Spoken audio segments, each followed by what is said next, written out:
The Neoliberal Podcast is part of the Neoliberal Project and made possible by our members and supporters. If you enjoy the podcast and want to become a member of the project, head to neoliberalproject.org/join. You can also support us on Patreon at patreon.com/neoliberalproject. These members and patrons help cover the podcast's expenses and make it all happen.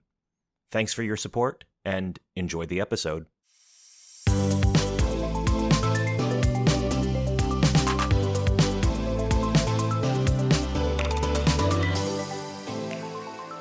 Welcome, everyone, to another episode of the Neoliberal Podcast, part of the Progressive Policy Institute. I'm your host, Jeremiah Johnson, and joining me for this episode is Ben Ritz. Ben is my colleague at PPI. He's our budget wonk, our budget maestro, and he's had a lot to think about in the last few weeks because Congress has been passing one giant piece of legislation after another, seemingly out of nowhere, and Ben is here to join us and break it all down. What's being passed? What does it mean? Is this good or bad? What should we think about it? How are the politics of this going to play? We're going to tackle all of these questions and more. So, Ben Ritz, welcome to the show. Good to be here. How are you feeling, Ben? I'm doing okay. How about you? I'm doing all right. I know you're recovering with a question mark around that from COVID at the moment. So we appreciate you being here, even in your frail and weak state. I'm picturing you as a weak Victorian child right now, very pale and sickly. It was that was probably the way to describe it on the first day, but it's not quite that bad anymore. Well, as you know, as someone who's engaged at the take factory with the take overlord standing over you, cracking the whip, the takes never stop. We must continue to manufacture them. So COVID is no excuse. We've got to have the takes. To set the stage for you, to give us a little bit of an introduction, I'll give an introduction to that introduction, I guess. It seems like there's just major things happening in Congress, and this is shocking for some people because it seemed for a while like, well, Congress is dead. You know, they had their chance, but Build Back Better failed, and that was all we were going to get, and it didn't work, and so Congress was dead, and now it's just time to focus on the midterms. But out of nowhere, we get the CHIPS Act, which used to be USICA, which used to be Endless Frontier, but the CHIPS Act actually passes. We get the Inflation Reduction Act, which as of yesterday evening, they announced that all 50 Senate Democrats are on board. This is going to pass. We get the PACT Act, which is actually a fairly major spending program relating to veterans. There's big things happening. So can you give us an overview of just, I guess, what are the basic nuts and bolts here? What is actually in some of these big bills, like the CHIPS Act and the Inflation Reduction Act? So, we'd be here for a while if we talked about every single thing in all these bills, but some of the highlights, the CHIPS Act is basically two major components with a lot of little tweaks along the way.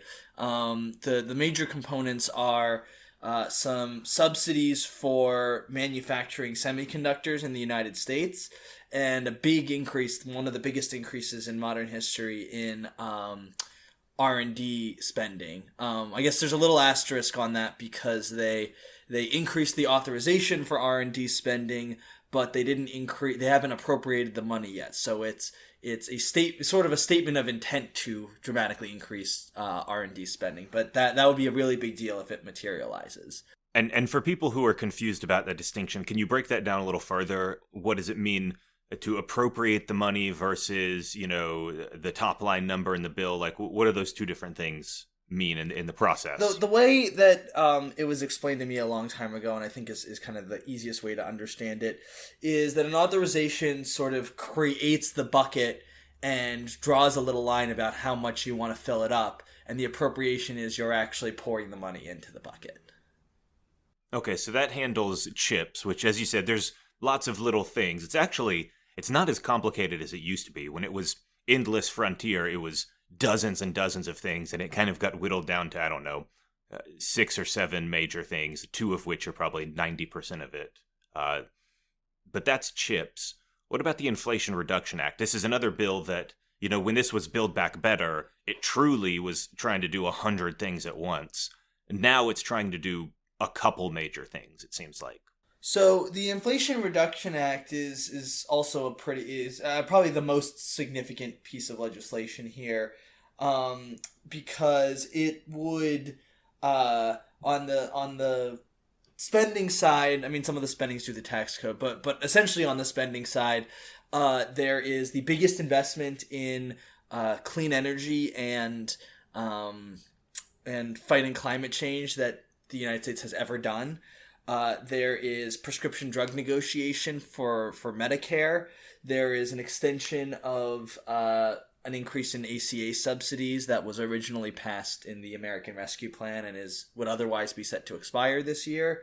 There is an unprecedented infusion of cash to the IRS to help them enforce existing tax laws. There is and then on the pay for side, there is the prescription drugs is part of the pay for, but then there's also a new minimum tax based on book income, and an excise tax on stock buybacks. So there are a lot of this is a piece of legislation that touches a lot of different areas. And then there's a third piece of fairly major legislation in terms of spending impact that is probably being left out by a lot of kind of news articles and other, social media conversations. But the PACT Act is a pretty big piece of legislation that, seems to have gone a little bit under the radar, potentially because it's mostly bipartisan after the Republicans threw a little bit of a tantrum about it. Yeah, so the PACT Act is one of the biggest expansions of veterans benefits in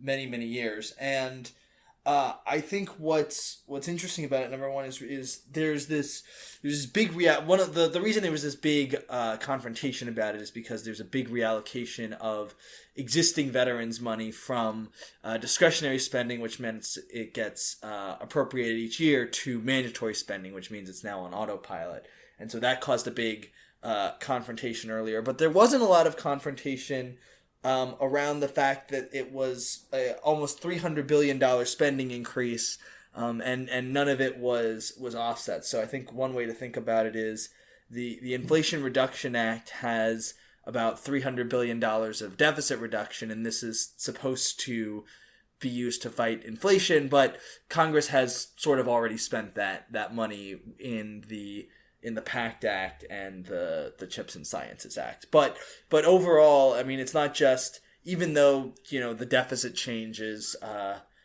on net a little bit positive, there's a lot going on underneath the top lines, and overall these are very good changes in policy. Yeah, so I guess my first thought here is just to, in the big picture, like, how do you like the vibes of this, basically? I know that's a stupid way to gauge policy, but like, do you think that the Democrats are taking really good steps here, or is a lot of this not really the most helpful legislation?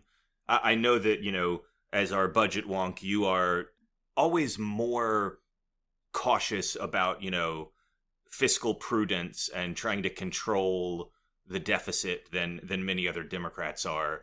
And this is obviously something that aims to, lower inflation, lower the deficit. So just how do you feel overall about this package? Like, are there particular things that strike you as the best or the worst about it? I think the minimum book tax is not particularly well designed. They made some last minute changes that I think make it, a little less bad. And for people who are confused by that, a minimum book tax is... So the minimum book. So there are different ways of calculating income for businesses. For tax purposes, Congress says what's taxable income and what's not. But there's another methodology for book income. This is how businesses report to investors, and you know, the difference is really, you know, accounting and how you count what expenses you've made when, and when income comes in. And basically what the book tax does is it creates a parallel tax base as defined by the Financial Accounting Standards Board rather than you know, the official tax policy writers. And it says if your official tax policy, if your tax burden based on the standard tax base ends up being less than 15% of your income as defined by the Financial Accounting Standards Board, you have to pay a tax on the difference. So it's sort of a way of trying to close some loopholes for some businesses without actually closing the loopholes. But it creates a lot of complexity and a compliance burden, and so it's not great tax policy. There are a lot of better ways to raise revenue. There's no shortage of better ways to raise revenue. But it is good that they are paying for the bill and trying to do some deficit reduction on top of it, at least in the context of this one bill. As I said, well, this is what Democrats are always talking about when you see like President Biden go on Twitter and say something like, you know, there's X percent of Fortune 500 companies, half of the Fortune 500 companies paid 0% in tax despite making profit. This is kind of designed to address that, right? And we can talk about why they're paying 0% in tax, but theoretically this would be an issue that somebody wants to address, right? Yeah, although, I mean, because of all the carve-outs they've had to do to the minimum book tax, that's still going to be a thing that keeps happening. At least in the near term. There's still going to be corporations that are seemingly paying 0% in tax. Now, a big reason for that is they're making significant investments in their business, and they get to deduct those expenses because, you know, the way we want to tax income is generally by income minus expenses. So, you know, there's a reason for that.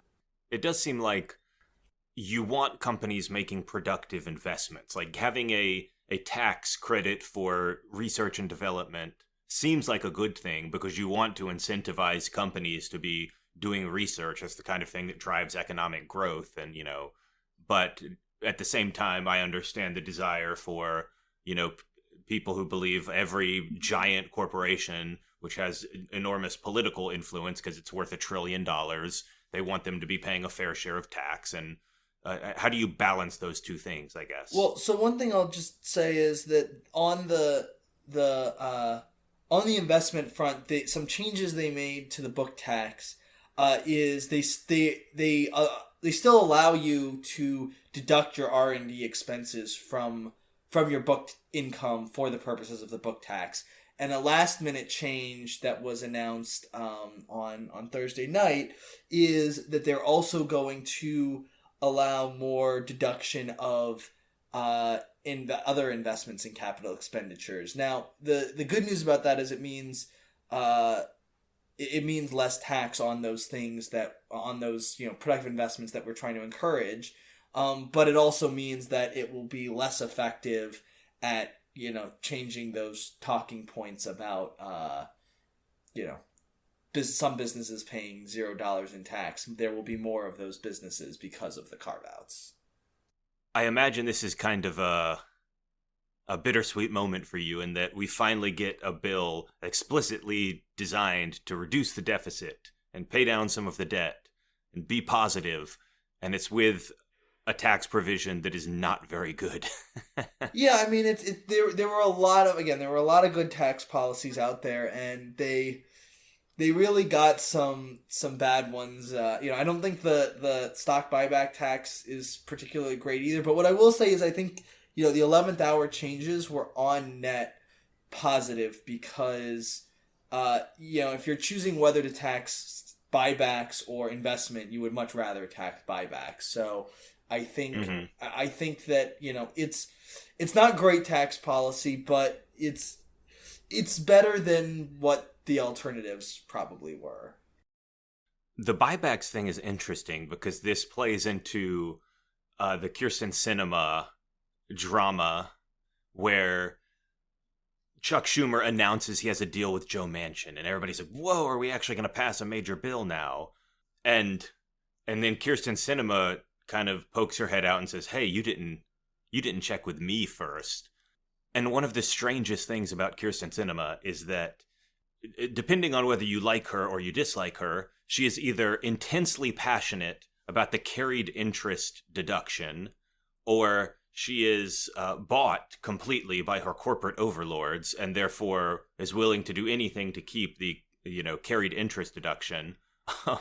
This is a fairly obscure thing that doesn't even raise that much money, but it mostly affects like hedge fund managers and extremely rich people. And the story I've been hearing is that the original deal for the Inflation Reduction Act aimed to get rid of this carried interest thing, this loophole, as one of the ways to raise revenue.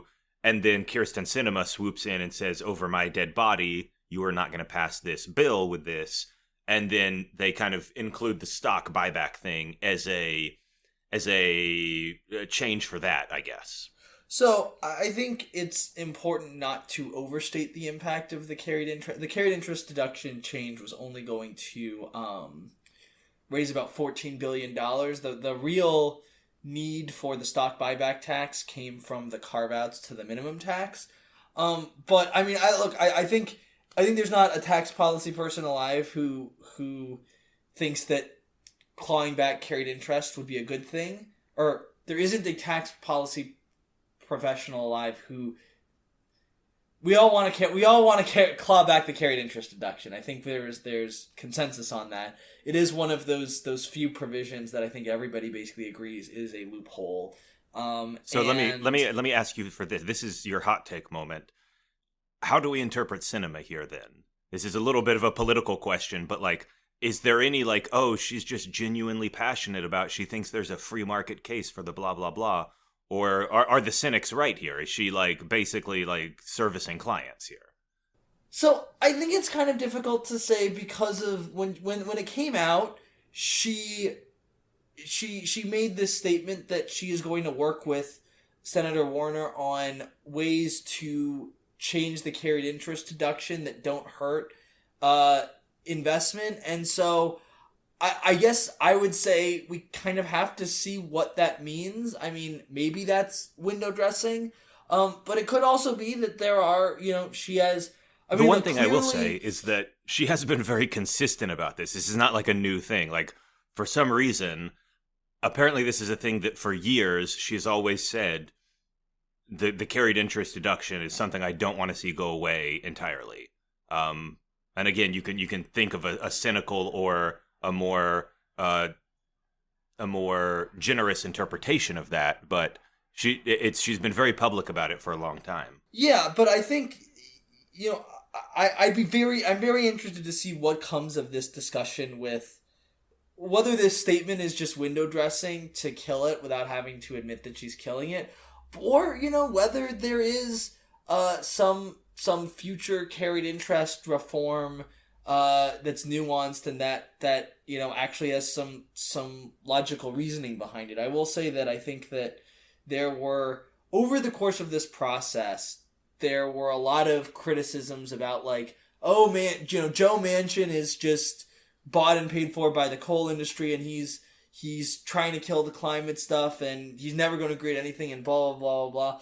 And that really was used to paper over legitimate concerns and, discount the real reasons he was doing what he was doing. And I think that the result has shown his critics wrong. And so I'm always hesitant to jump to a conclusion about what someone's motives are when, there may be another explanation. And so I'd really be interested to see whether, how she follows up this bill with the changes she has promised to offer. I think that's a very fair response. You're a very fair, even-handed person, Ben. I was hoping for some kind of nuclear hot take, but I can't get mad at you for that. I will say, I went through this with Manchin, where I've been dogpiled on Twitter. I've had the mob sicked on me at the low points where Manchin was like obstructing a Build Back Better deal, or, Manchin is the reason we're not passing everything we want. And I was kind of publicly defending Manchin, saying, no, actually, Manchin has been pretty straight with what he wants, and he's kind of just been ignored. Democrats were pretending they could pass a $3.5 trillion bill over the fact that he said, I just can't support that. And I think Manchin has actually been fairly validated over time with the fact that, like, he thought inflation was going to be a problem and stuff. But I don't know. A year ago, if you said Joe Manchin actually has a point, you got dogpiled. And especially if you said, look, some version of this is eventually going to pass, that was kind of laughed at.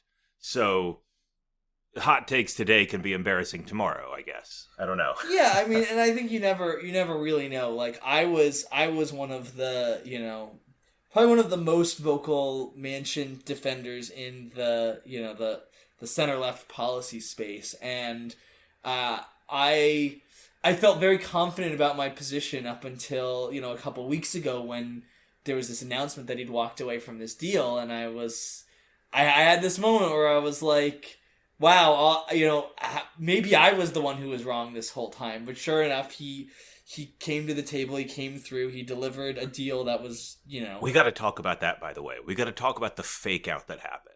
Because I am fairly convinced, I don't even think this is conspiracy theory, I think this is pretty close to just being reality, that entire episode of like, oh no, Manchin has walked away, everything is dead, that was just a fake out to, like, literally get one over on Mitch McConnell. And to anybody who's confused about this is kind of my vague conspiracy theory that I don't think is really a conspiracy theory. I think a lot of people think this. Mitch McConnell is watching the Democrats, and the Democrats are trying to do two things. They're trying to pass some version of Build Back Better, which is now morphed into the Inflation Reduction Act. They have to do this through reconciliation, meaning it's their one shot. They can do it with only 50 votes. Republicans are not going to support it. They're also trying to pass the CHIPS Act, which has bipartisan support. There's like 10, 12, 14 Republican senators who support the CHIPS Act. And McConnell basically hangs a big sign out that says, look, we are going to do this bipartisan CHIPS Act, but if you're going to force through this inflation legislation through reconciliation, that's gone. You won't get the CHIPS Act. Like, I'm threatening you now. A couple days after that happens, Joe Manchin and Chuck Schumer have this public break where Joe Manchin, it's reported in all these outlets, Joe Manchin has walked away from the table. This bill is dead. Inflation Reduction Act, dead. And then, okay, I guess McConnell feels pretty confident. He allows the bipartisan CHIPS Act to go forward on a bipartisan basis. And then literally the day after CHIPS passes, it might not have even been a full day. It was literally a few hours after CHIPS is ratified through the Senate. It goes to the president's desk. It's done. Bam, bam, bam. It's announced, wow, we have a deal. Joe Manchin and Chuck Schumer have reached a deal. Like, I've never seen Mitch McConnell get played like that. So I think it's important to just remember. I'm sure there was some gamesmanship there. I don't know how coordinated it was. So my read on it is, number one, Manchin never said he was walking away from the deal. He said, as far as my understanding is that he told Schumer, either we can keep, I'm not going to vote on something. I'm not prepared to vote on the whole deal before the end of July. Either we can vote on the parts we agree on now and keep working on the other stuff later, or we keep negotiating. And Schumer basically just kind of leaked that and said, it's just, he's never going to get to yes, and so we're gonna proceed with the bare bones of the reconciliation bill. And yeah, I think this was definitely leaked intentionally in a manner to the press, and the press, being who they are, was very eager to run with a narrative of like, Manchin is out, the bill is dead, Dems in disarray, panic, the House is on fire, Democrats are incompetent. Like, this is a thing political reporters love to do. That's sort of where I was going with this. Is I don't know. I'm skeptical that the initial announcement was made to play McConnell, because there were just a lot of different factors at play there, and also we didn't know for a fact that, because remember they were never going to abandon reconciliation entirely. They were just going to scale it back even further. And we didn't know that that was going to unlock chips until Cornyn said it was. But what I do think is pretty clear is that once they actually had the deal, I'm sure someone somewhere said, wait, hold on, we're about to vote on chips. We've had this whole drama. Let's get chips free. And then we put out the statement. Like that, I think is pretty clear that the timing of the announcement was such that it was meant to be after the chips hostage has been freed. I'm all in on this conspiracy theory. Nobody will dissuade me because it's just too fun to believe. I need to believe that it's possible to beat Mitch McConnell. Basically. Oh well, I mean, don't get me wrong. They clearly did. They did beat McConnell at it. Because again, like they didn't intend to. He said that it was gonna not pass if they did reconciliation, and there you go, they got it. And then again, like McConnell was so thrown by this. He was so out of the game. He was so taken aback that, again, he made one of the biggest political blunders I've seen in a while. Not that it's going to matter on this grand scale. This is not a political blunder that like will define a generation of politics, but it's just one of those blunders that is such an own goal. It's a small thing, but it was such a careless error that was so easily attacked. In his outrage that he got played, the Democrats have done both of these bills when I said they weren't going to be able to. I think something like 80% of the Republican conference in the Senate voted against the PACT Act, which they were all on board with. They're all okay with this act, and they just kind of blocked it out of rage. And again, to clarify what the PACT Act is, it's a bill with money for veterans, which you will get absolutely eviscerated for voting against. So, it's very, very strange that they, kind of had this moment of rage where we're going to block a bill for veterans just to piss you off and make ourselves look bad in the interim. I don't think that narrative is entirely correct. I mean, I know there are some Republicans who, for sure, it was a rage vote, but I'll also say that the PACT Act and the budgetary implications, and specifically the changing of the money from discretionary to mandatory spending, is something that just like a lot of Republican senators opposed in principle but didn't understand when they voted on the procedural stuff earlier, and they only kind of figured it out at the very end. So I am not sure that blow up, like... Come on, Ben, though. I mean, like, is our excuse for the Republican senators really going to be they're too stupid to understand what they were voting on? Like, if you're saying that's reality, I think the fact that they, I'm just going to go ahead and say yes. I think that I don't think there's one explanation for every single Republican who switched. But I think that there is a sizable portion for whom the vote to change was going to happen anyway, not because they were mad about getting played on chips, but rather they weren't really paying attention on what they were voting on, and then once they did, they found something that they were uncomfortable with. Yeah, I mean, look, I'm always down for making fun of Republican senators, and there are some deeply stupid Republican senators who are just literally not even in a partisan manner. Like Tommy Tuberville is genuinely just a stupid turd of a human being. I follow SEC football. I know who Tommy Tuberville is from way back. He's just not a smart man. So I'm all for insulting the intelligence of Republican senators. Don't get me wrong, but I think there's two angles to this. The policy angle is I don't really believe that like the majority of the Republican conference actually like that's their motivation, because they all voted for it anyway. Most of them, it just passed 86-11. I think that was more. I mean, like you said, and they didn't change anything. It's still the same thing, right? But the politics of it became incredibly obviously a loser for them. Yeah, so that's the two things. Is number one, I don't really buy the policy argument, but the second thing, number two, is the politics. Even if this is like the worst bill in the world, if a bill is ready to be passed and it says it's like the protecting veterans who fought for our freedom from like crippling diseases act, which this basically is, like, you don't vote against, especially if you're the Republican Party and half your appeal is your rah wave the flag kind of bullshit. Like, you at least have to back that up to some minimum standard, right? I don't think we know what. I wonder what the counterfactual would have been if Republicans had raised concerns about. I mean, I think one of the big problems was they voted for them politically. Is they voted for it every step of the way, and then they only changed it at the last minute right after this owning.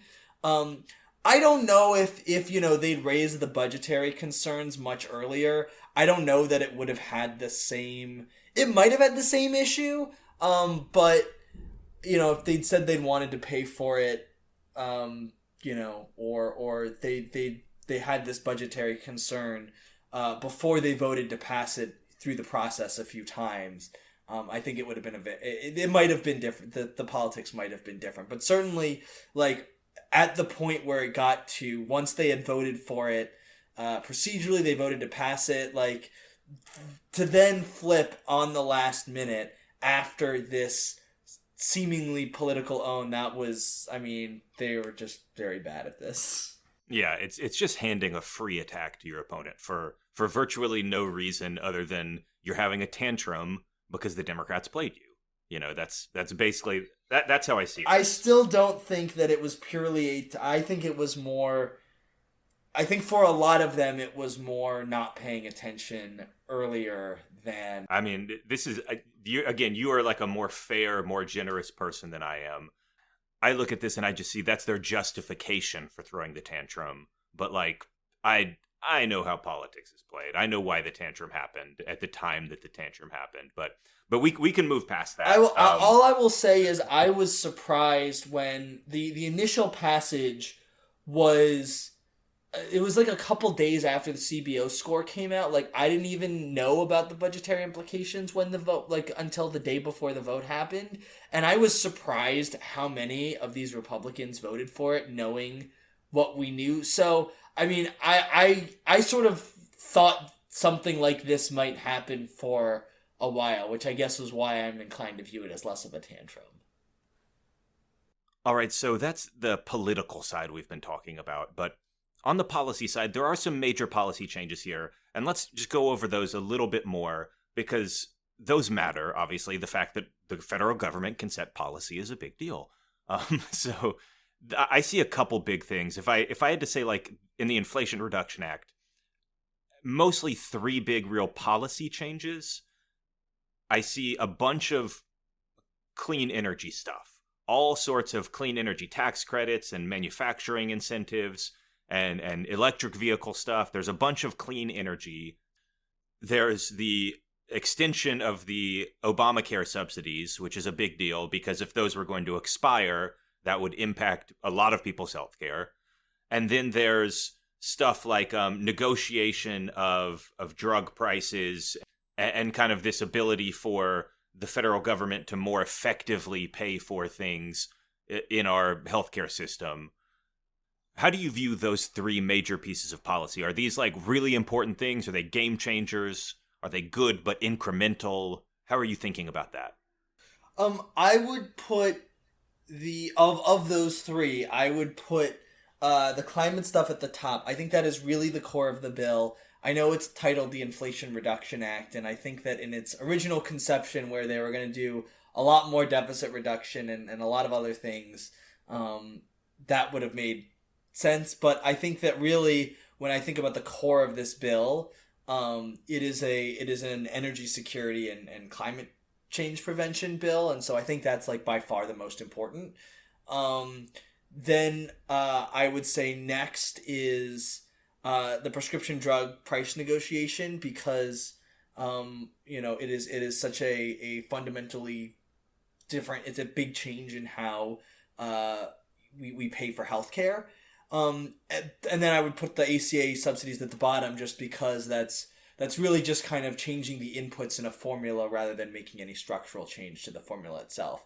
The one other thing I want to add, though, is we've talked a lot about the legislation that has just passed or is about to pass, but there's one other bill that I think we're forgetting that is super important and that I'm sure is very much of interest to your listeners, which is Joe Manchin negotiated that right after they passed the Inflation Reduction Act, they are going to take up a big permitting reform bill that is going to make a lot of changes to the regulatory process that couldn't pass for procedural reasons through reconciliation, but that are going to be a big deal in terms of cutting costs and making it easier to build in the United States, and that could potentially get bipartisan support. So I think that's another major element here that we need to keep in mind. I'm writing a piece on this right now, by the way, and I'm having to revise the piece to take into account this thing that's just happened. But yes, I would love to talk about that because this is something that I am obsessive about these days is NEPA. NEPA is just one instance of this, but NEPA is the National Environmental Protection Act, for any listeners who might not know. Sounds like a great thing. Who doesn't want to protect the environment? But in reality, it's often used to block major projects. It's used as kind of a nuisance law where anybody can sue under NEPA and stop this train from getting built, stop this bridge or this infrastructure project or this new housing project. Or even sometimes you see that mass transit, which is very climate friendly, very environment friendly, is NEPA stops it from happening. I've seen instances where NEPA stops solar farms or wind power projects. These are 100% clean renewable energy. NEPA is used to block these projects. It can delay things by 5, 6, 7 years. So yeah, I'm on my rant now, but NEPA is something I am very passionate about. Apparently Joe Manchin calls this permitting reform, which whatever you want to call it, the process of making it easier to build things is just so important these days. This is all anybody wants to talk about is we have to build. We need a liberalism that builds. It's time to build. There's this has been permeating the air in a lot of liberal spaces, right? Yeah, I mean, I think this is something that the pressure has been building for a while. No pun intended on building.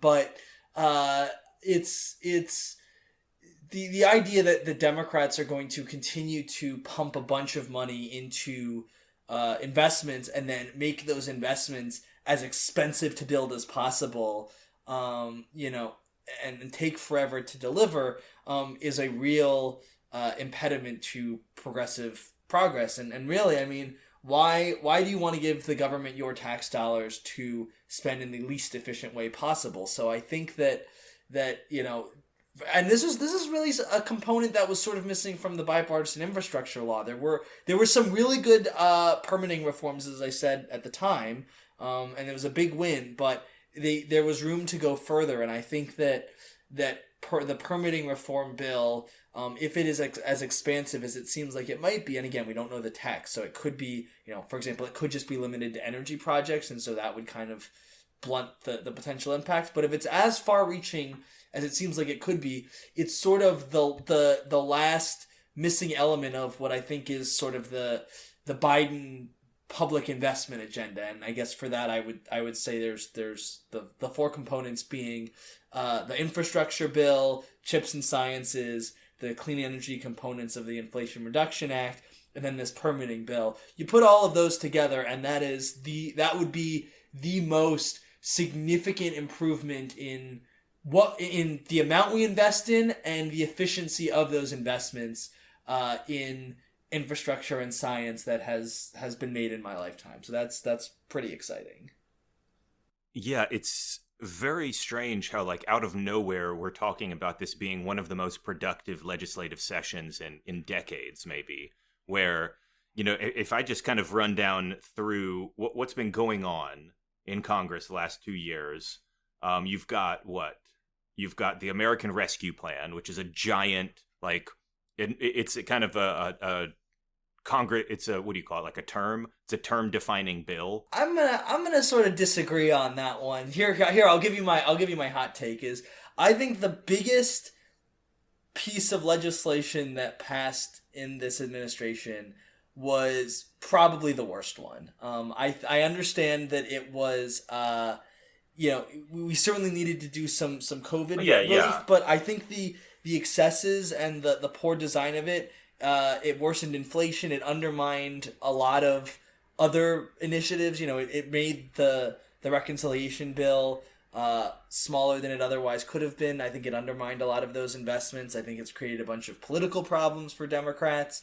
It gave Republicans a lot of money for tax cuts. It gave Democratic governors money for inflationary stimulus checks. I mean, I think, and we're not still seeing a political benefit from it. So I would almost say that if I think about, even though it's the biggest piece of legislation, I actually think it was the most counterproductive. And if you look at the legislative agenda, excluding the American Rescue Plan, it actually looks a lot better than when you include it.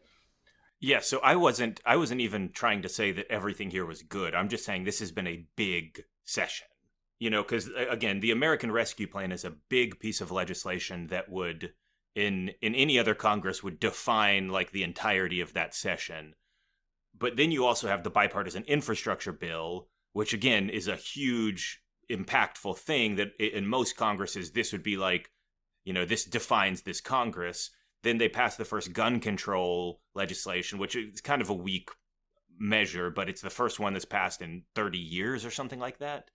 You have CHIPS, you have Inflation Reduction Act, you have, there was a PPP extension at some point, there's the PACT Act, you might get this permitting reform, there's a chance that like gay marriage actually makes it through the Senate. We have to see if the Republicans, like how obstinate they want to be and whether they want to take the hit there on opposing something that's very popular. But like all of a sudden, this is like there's so many major pieces of legislation that have passed with just a 4-vote margin in the House and a 50-50 Senate. Like this is kind of astounding.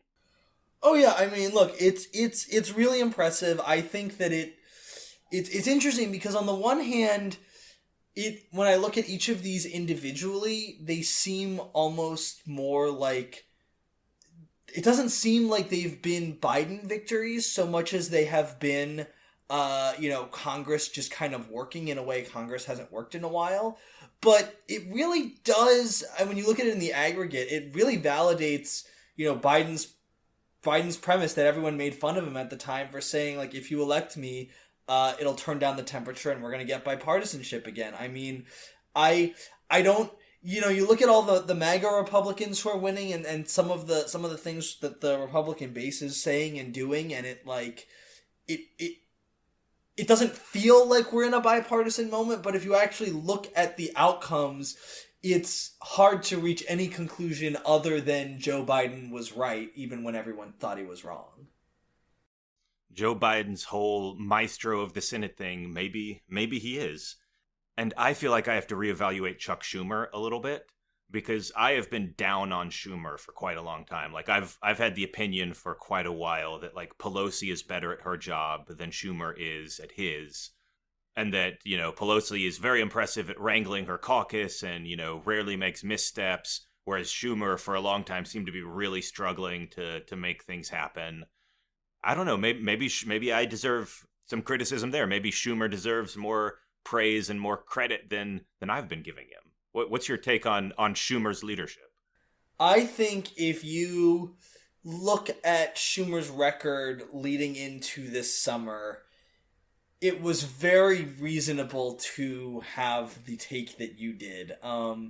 And I mean, I did not find it very impressive. I mean, you look at the deal that you look at the outline of how he handled the Manchin negotiations last year.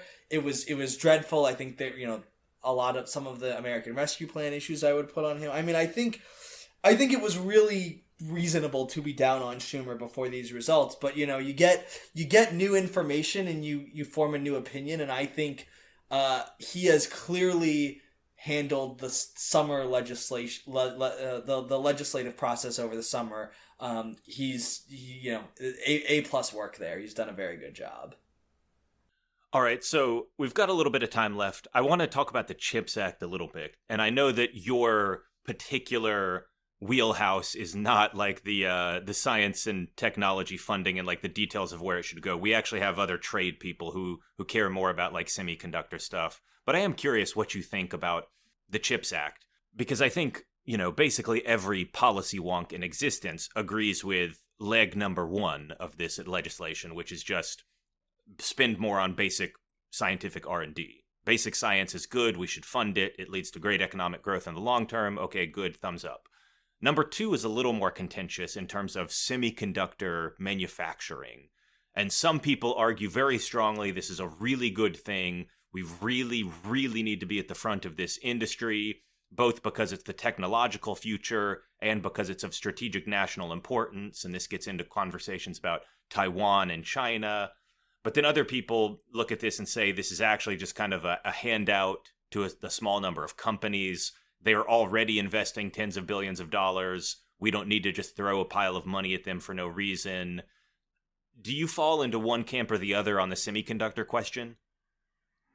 I feel like I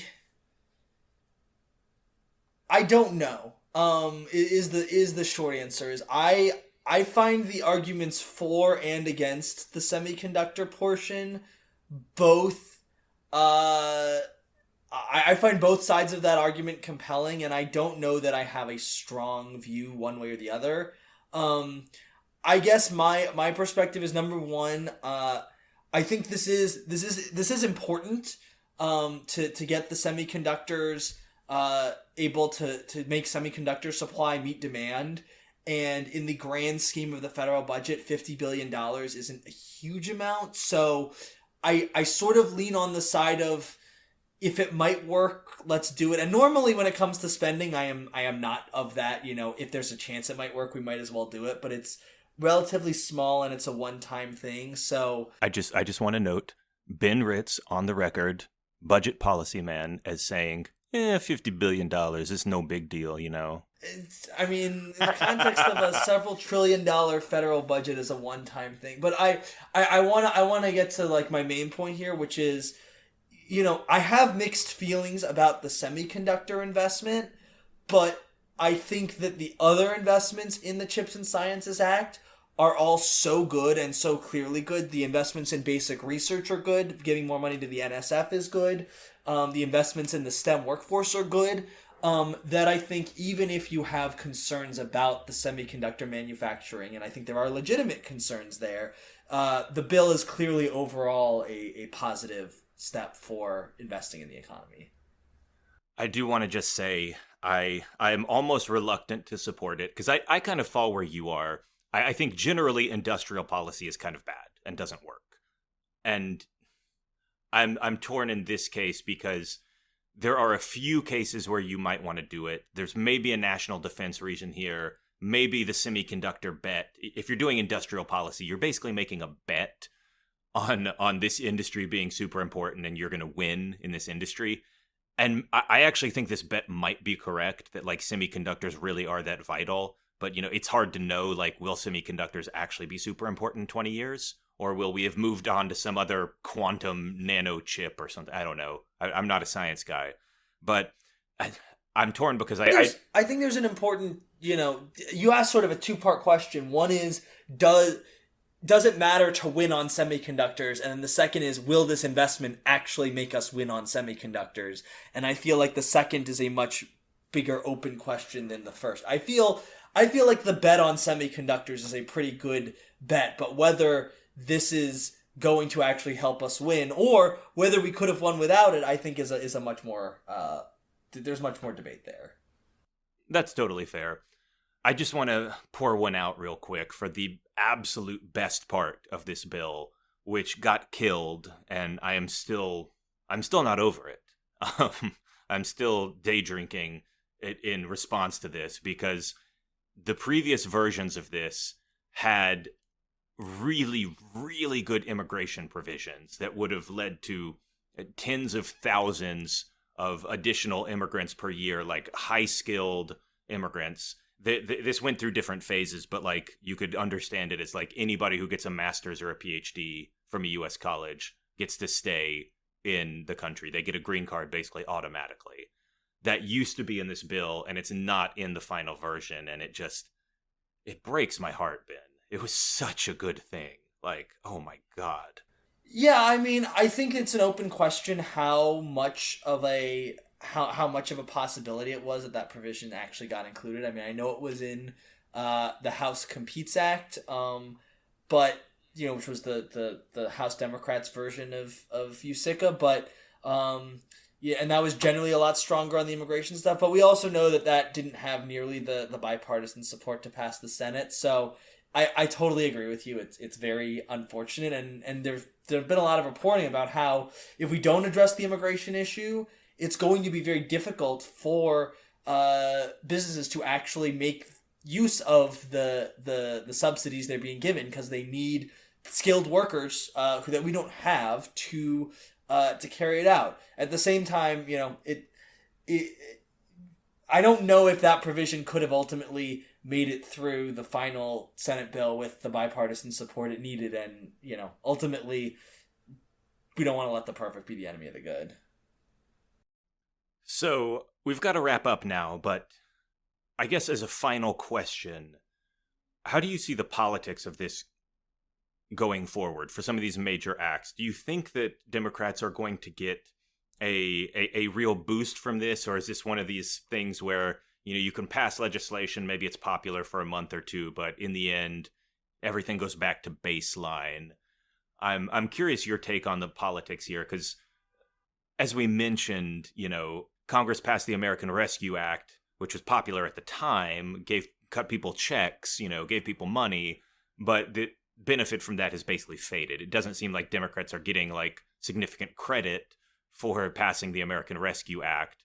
Do you think that this plays with the midterms at all? Do you think it has any real impact here? So I will say the American Rescue Plan was, right after the 2020 election.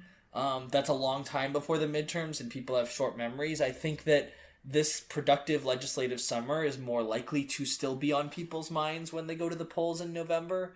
And then I would also say, there's a question of the counterfactual, right? Like, I think that if the ACA subsidies had expired just before the November election, and people got these notices of their health premiums going up, that could have further hurt Democrats in a way that has now been avoided.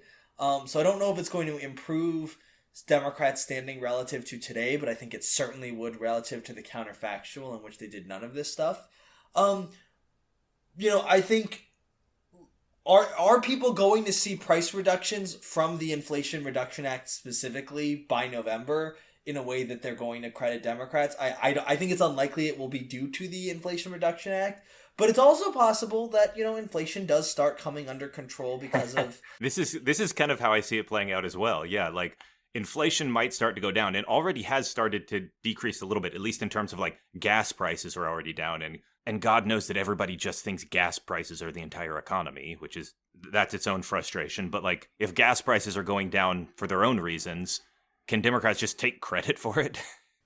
Yeah, so I think that to the extent inflation falls, this will help them take credit for it. I think that it gives, the sheer number of wins here, competition, healthcare policy, science, infrastructure, regulatory reform, clean energy. I think that veterans benefits. I think that there has been sort of enough for everybody, but also, in a focused and bipartisan way. I wouldn't be surprised if Democrats did a lot better now than people reasonably would have expected back in, May. But it remains to be seen. And I think the other thing to keep in mind is it's less about the midterms than the next presidential election, because it also could be that we don't quite see the benefit for November, but that, as these bills as the infrastructure projects get built, as the clean energy subsidies go out, as the veterans benefits start being paid out, that there's more support and more popularity for Biden when he's running for re-election, if he's running for re-election, than there otherwise would be. I will just close by noting that in 538, the 2022 House forecast is actually moved to be Democrats have a 20% chance to keep the House. That's better than it was. The generic ballot has moved from like +2 Republicans to actually dead even. It is now, the generic congressional ballot is now dead even. Nate Silver was on Twitter saying, you can debate what's happening, but it's clear something has happened in the last month. So maybe there's movement. I don't know. Maybe things are not as hopeless in the 2022 midterms as people might think, but we'll have to see. I want to thank you for coming on. My guest today has been Ben Ritz. Great to talk with you, Ben. Thanks for having me.